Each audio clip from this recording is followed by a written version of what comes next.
आज रामनवमीला दुपारी 12 वाजताच्या मुहूर्तावर नागपूरच्या जोशी राम मंदिरात बाळ प्रभू रामाला पाळण्यात घालून जन्मोत्सव। राम मंदिरात पाळण्याला आकर्षक सजावट। नागपूरच्या जोशी राम मंदिरात केंद्रीय मंत्री नितीन गडकरी, बावनकुळे आणि आमदार प्रवीण दटकेंनी घेतलं प्रभू रामांचं दर्शन। बुलढाण्यातील शेगावमध्ये प्रभू श्रीराम मंदिरात मोठ्या उत्साहात जन्मोत्सव साजरा। देशभरातून लाखो भाविक आणि शेकडो दिंड्या शेगावात दाखल, तर मंदिरातील सजावटीनं वेधलं साऱ्यांचं लक्ष। नाशिकच्या काळाराम मंदिरामध्ये रामनवमी निमित्तानं दर्शनासाठी मोठी गर्दी। ऐतिहासिक काळाराम मंदिरात रामनवमीचा उत्साह। मुंबईच्या वडाळा येथील राम मंदिरात रामनवमीचा उत्साह। रामनवमी निमित्त भाविकांची मोठी गर्दी। राम जन्मोत्सवानिमित्त मंदिरालाही आकर्षक फुलांची सजावट। शिर्डीच्या साई मंदिरात रामनवमी उत्सव। साईबाबा मंदिरात भक्तिमय वातावरण। साई दर्शनासाठी लाखो भाविकांची मांदियाळी।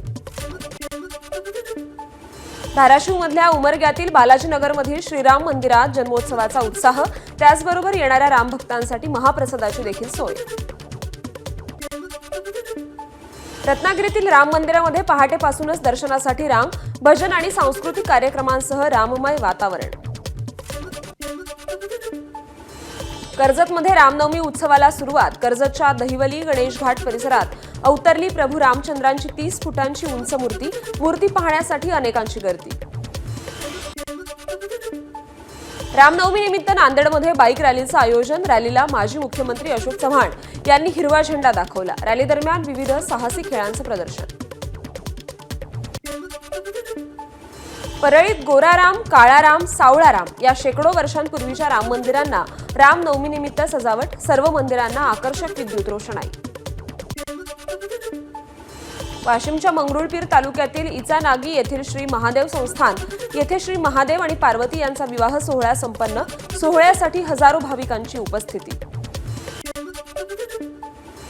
अयोध्येतील राम मंदिराला विद्युत रोषणाई। मंदिरात सकाळपासूनच भाविकांची गर्दी। अयोध्या आज 2 लाख दिव्यांनी उजळणार। रामकथा पार्कमध्ये विविध कार्यक्रमांचं आयोजन। रामनवमी निमित्त अयोध्या नगरीत लाखो भाविक दाखल। पंतप्रधान नरेंद्र मोदींकडून भारतीयांना रामनवमीच्या शुभेच्छा। राम यांच्या जयंतीचा हा पवित्र प्रसंग सर्वांच्या जीवनात नवीन चेतना आणि नवीन उत्साह घेऊन येवो। मोदींची प्रभू रामांकडे प्रार्थना। मुख्यमंत्री देवेंद्र फडणवीसांकडून रामनवमी निमित्त सर्वांना हार्दिक शुभेच्छा। उद्याचा विकसित महाराष्ट्र आणि भारत घडवण्यासाठी संकल्पबद्ध होऊया। फडणवीसांची पोस्ट। नागपुरातील पोद्दारेश्वर राम मंदिराच्या शोभायात्रेला मुख्यमंत्री उपस्थित राहणार।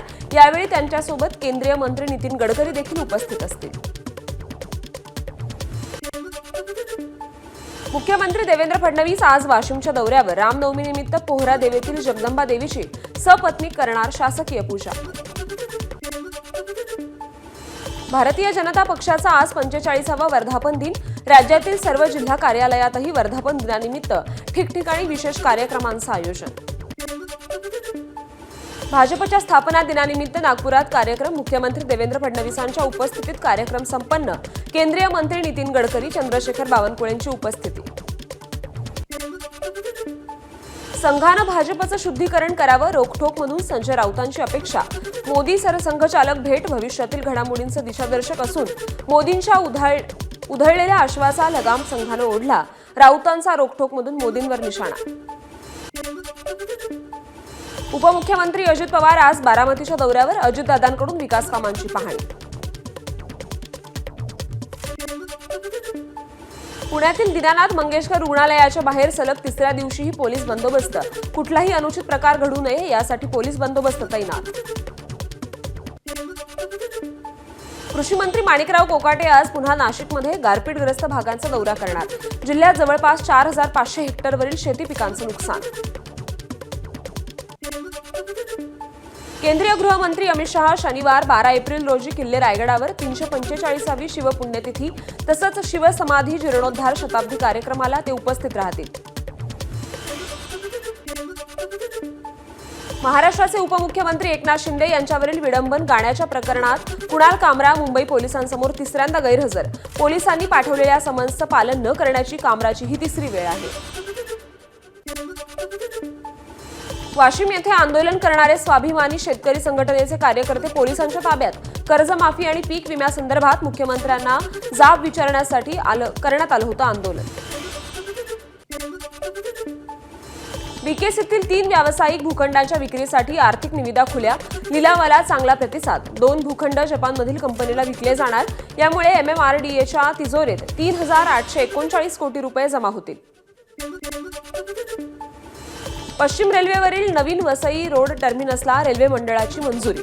टर्मिनसमुळे देशातील विविध भागात लांब पल्ल्याच्या गाड्या चालवण्याची क्षमता वाढण्यास मदत होईल. ठाण्यातील माजीवडा मेट्रो स्टेशनवर 20 एप्रिलपर्यंत मेट्रोचं छत उभारण्याचं काम. या काळात येथील वाहतुकीत बदल होईल. पर्यायी मार्गाने वाहतूक सुरू राहील. जलवाहिनी कामकाजामुळे वांद्रे कुर्ला संकुल परिसरातील पाणी पुरवठा मंगळवार 8 एप्रिल रोजी सायंकाळी 2.5 तासांसाठी खंडित. पुढील 4 ते 5 दिवस पाणी गाळून उकळून प्या, मनपाचं आवाहन. नेरळमध्ये आज 6 तासांचा विशेष ब्लॉक. बदलापूर ते कर्जत विभागातील नेरळ रेल्वे स्थानकात रेल्वे रुळांची हालचाल जलद गतीनं होण्यासाठी तांत्रिक कामं करण्याकरता हा ब्लॉक घेण्यात येईल. सकाळी 8:30 ते दुपारी 2:30 पर्यंत हा ब्लॉक असेल. गोंदिया बल्लारशाह रेल्वे मार्गाच्या दुहेरीकरणाला केंद्र सरकारची मंजुरी. केंद्रीय मंत्रिमंडळाच्या बैठकीत हा निर्णय झाला. 249 किलोमीटरच्या प्रस्तावित रेल्वे मार्गाला 4,819 कोटी रुपयांच्या निधीची मंजुरी. जंगली पशु पक्ष्यांना बर्ड फ्लूची लागण. केंद्र सरकार सतर्क. कुक्कुटपालकांसाठी मार्गदर्शक सूचनाही जारी. झारखंडमध्ये 2, तेलंगणामध्ये 3 आणि छत्तीसगडमध्ये 2 ठिकाणी बर्ड फ्लू सक्रिय. मुंबईचे डबेवाले 9 ते 14 एप्रिलपर्यंत 6 दिवसांच्या रजेवर आपापल्या गावातील यात्रांमध्ये सहभागी होणार. तर ग्राहकांनी या कालावधीतील पगार कापू नये. मुंबई डबेवाला असोसिएशनची विनंती. दूध भेसळ रोखण्यासाठी नवीन कायदा. अजामीनपात्र गुन्ह्यासह दंडाची रक्कम वाढणार. वाढत्या दूध भेसळीला लगाम घालण्यासाठी राज्य सरकारचा निर्णय. श्री विठ्ठल रुक्मिणी मंदिराच्या दुरुस्तीचं काम अंतिम टप्प्यात. पावसाळ्यापूर्वी छताच्या वॉटरप्रूफिंगच्या कामाला गती. आषाढी एकादशीनिमित्त वेळेत काम पूर्ण करण्याचे मुख्यमंत्र्यांचे आदेश. सार्वजनिक बांधकाम मंत्री शिवेंद्रराजे भोसलेंनी पंढरपूरमध्ये जाऊन घेतलं विठ्ठल रुक्मिणी मातेचं दर्शन. यावेळी तिथे सुरू असलेल्या कामाची देखील त्यांनी पाहणी केली. नटराज नाट्यकला मंडळाच्या वतीनं बारामतीमध्ये कला शिक्षक चित्रकारांच्या चित्रकला कृतीचं आयोजन. प्रदर्शनात एका चित्रकाराकडून उपमुख्यमंत्री अजित पवारांचं चित्र रेखाटलं. साताऱ्यातील शिखर शिंगणापूर येथील शंभू महादेवाची खासदार उदयनराजे भोसले यांच्या हस्ते महापूजा. शंभू महादेवाची महापूजा करून महाआरतीनं उत्सवाची सुरुवात. 9 तारखेला यात्रेचा मुख्य दिवस. सिंधुदुर्गात भारतातील विविध प्रकारच्या 32 लोककलांचं प्रदर्शन. छत्रपती शिवाजी महाराज मानव वस्तू संग्रहालय येथे आदिवासी लोककलेचं चित्र प्रदर्शन भरलंय. प्रदर्शनात चित्रांच्या विविध शैलींचं दर्शन. राज्यमंत्री योगेश कदमांकडून ताफा थांबवून अपघातग्रस्ताला मदत. खेड दापोली महामार्गावर गंभीर जखमी अवस्थेत असलेल्या व्यक्तीस स्वतःच्या गाडीतून त्याला रुग्णालयात दाखल केलं. अहिल्यानगर पुणे हायवेवरील फलकेमाळा येथे हॉटेल व्यावसायिकाचे मंगळसूत्र चोरीला. घटना सीसीटीव्हीत कैद. आरोपीचा शोध सुरू.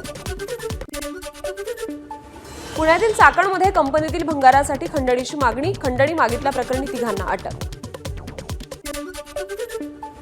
महाबळेश्वरमध्ये पर्यटनासाठी आलेल्या महिलांचे फोटो काढल्यामुळे 4 तरुणांना पोलिसांनी ताब्यात घेतलं. या प्रकरणी मालेगाव येथील तरुणांवर कारवाई. बुलढाण्याच्या शेगाव खामगाव मार्गावर क्रेटा कार आणि दुचाकीची धडक. या अपघातात 2 दुचाकीस्वार गंभीर जखमी झालेत. तर अपघात झालेल्या कारमध्ये 70 लाखांची संशयास्पद रोकड आढळली आहे. अकोल्यातील पंजाबराव देशमुख विद्यापीठाला लागून गांजाची शेती केल्याचं समोर. अकोल्यातील MIDC पोलिसांना सुगावा लागला. त्यानंतर धाड टाकत पोलिसांनी कारवाई केली. गोंदियाच्या गोरेगाव तालुक्यातील बबईत लग्नाच्या जेवणातून 25 जणांना विषबाधा. 4 जणांची प्रकृती चिंताजनक. भंडाऱ्याच्या साकोलीत शस्त्रसाठा घरात लपवून ठेवणाऱ्याला पोलिसांकडून अटक. कारवाईत तलवार, चाकू, कोयता, हॉकी स्टिक आणि दारूचा साठाही जप्त करण्यात आला. नागपूरच्या कळमनातील फूड फॅक्टरीला आग. आगीचं कारण अद्याप अस्पष्ट. आगीमध्ये लाखोंचं सामान जळून खाक.